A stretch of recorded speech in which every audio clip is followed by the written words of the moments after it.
Are Krishnaiah Revanth Reddy నేను ఏమంటుండు, ఆంధ్రప్రదేశ్కి సంబంధించిన రాజ్యసభ ఎంపీ నువ్వు ఇక్కడ మాట్లాడొద్దా? అట్లాంటి మాటలు అనేది ఒక బీసీ ఉద్యమ నాయకుడిని అట్లాంటి మాటలు మాట్లాడేది. నువ్వు విద్యాశాఖ మంత్రిగా ఉన్నావు అని మన ఏదో ఎమోషనల్ స్పీచ్ ఇచ్చినావు. ఆ టీచర్లందరూ విదేశీ పర్యటనలకు పోయి అక్కడ ఉన్న టెక్నిక్స్ని, అక్కడ ఉన్న విద్యా విధానాన్ని నేర్చుకొని వచ్చి ఇక్కడ ఇంప్లిమెంటేషన్ చేసే ప్రయత్నం సభల, దానికి సంబంధించిన సభలో నువ్వేం మాట్లాడినావు? ఏం తీసుకున్నా? రెవెన్యూ తీసుకున్నా, హోమ్ తీసుకున్నా? హోమ్ కూడా నీ చేతుల్లో ఉంది, అది వేరే విషయం.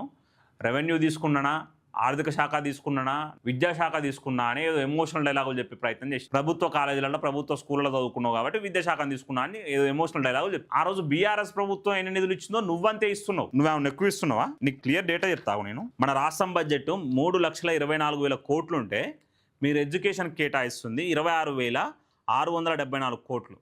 అందులో హయ్యర్ ఎడ్యుకేషన్ కోసం కేటాయిస్తుంది కేవలం 5,443 కోట్లు మాత్రమే. ఇప్పటి వరకు 12,000 కోట్ల రూపాయలు బీటెక్ విద్యార్థులకు సంబంధించిన ఫీజు రియంబర్స్మెంట్ పెండింగ్ లో ఉన్నాయి. ఆ పెండింగ్ నిధులను ఎప్పుడు రిలీజ్ చేస్తావు? వాళ్ళ భవిష్యత్ ఆగమవుతుంది. చాలా మంది విద్యార్థులు, నువ్వే చెప్పినావు కదా, ప్రతి సంవత్సరం 1,10,000 మంది విద్యార్థులు పాస్ అవుట్ అయి బయటికి పోతుర్రని.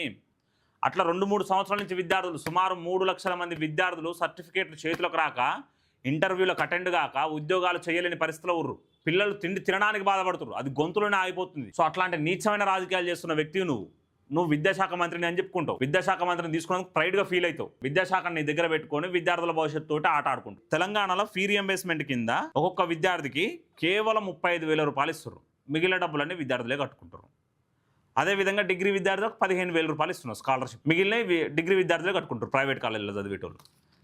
నువ్వేమంటావు ఆంధ్రప్రదేశ్లో నువ్వు ఎంపీవి ఇక్కడ కాదంటావా? మరి అదే ఆంధ్రప్రదేశ్లో పూర్తి ఫీజు రియంబర్స్మెంట్ ప్రభుత్వమే చేస్తుంది, డిగ్రీ విద్యార్థులను ప్రభుత్వమే చదివిస్తుంది. దానికి నువ్వేమంటావు?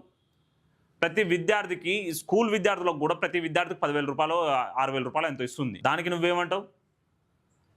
అసలు హైదరాబాద్ లాంటి నగరం ఉంచుకొని, కొన్ని వేల కోట్ల రూపాయలను ఇస్తున్న నగరం ఉంచుకొని మీరు ఇచ్చిన 6 హామీలని ఇంప్లిమెంటేషన్ చేయలేకపోతుర్రు. మీ మంత్రుల పర్సంటేజ్లకు సరిపోవట్లేవు రాష్ట్ర నిధులు. మళ్ళా ఒక ఉద్యమ నాయకుడిని పట్టుకొని ఇట్లాంటి మాటలు అన్నాడు. అంత సీనియర్ నాయకుడు, బీసీ విద్యార్థుల కోసం ఎంత త్యాగాలు చేసిన వ్యక్తి, ఎన్ని పోరాటాలు చేసిన వ్యక్తి, అట్లాంటి వ్యక్తిని పట్టుకొని మాట్లాడటం. అసలు ఆర్ కృష్ణయ్య ఆఫీస్ కాడికి వచ్చినంత మంది విద్యార్థులు నీ ఆఫీస్ కాడికి ఏ రోజున వచ్చిర్రా అప్లికేషన్లు ఇస్తేందుకు?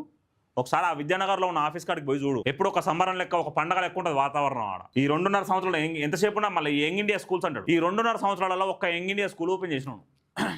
ఒక్క యంగ్ ఇండియా స్కూల్ ఓపెన్ చేసి, అది కూడా బయటి వ్యక్తులు నిధులు ఇస్తే. మరి ఆ మిగిలిన 104 యంగ్ ఇండియా స్కూల్స్ ఎప్పుడు ఓపెన్ చేస్తావో రాష్ట్ర ప్రజలు అడుగుతారు. దానికి సమాధానం చెప్పి విద్యార్థుల భవిష్యత్తు ఆట ఆడుకుంటా విద్యాశాఖ ఎందుకు తీసుకుంటూ అర్థం కాదు.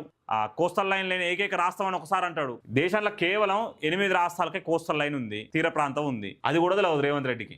ఒకసారి ఏమంటాడు, ఐటీ హబ్కి, ఈ ఫార్మాసిటికల్స్కి, న్యూక్లియర్ ఫిజిక్స్కి ఏదో సంబంధం ఉందంట. మన ఆ సంబంధం సైంటిస్ట్లకు కూడా అర్థం కాదు. అట్లాంటి వ్యక్తి ఈరోజు విద్యాశాఖ మంత్రి.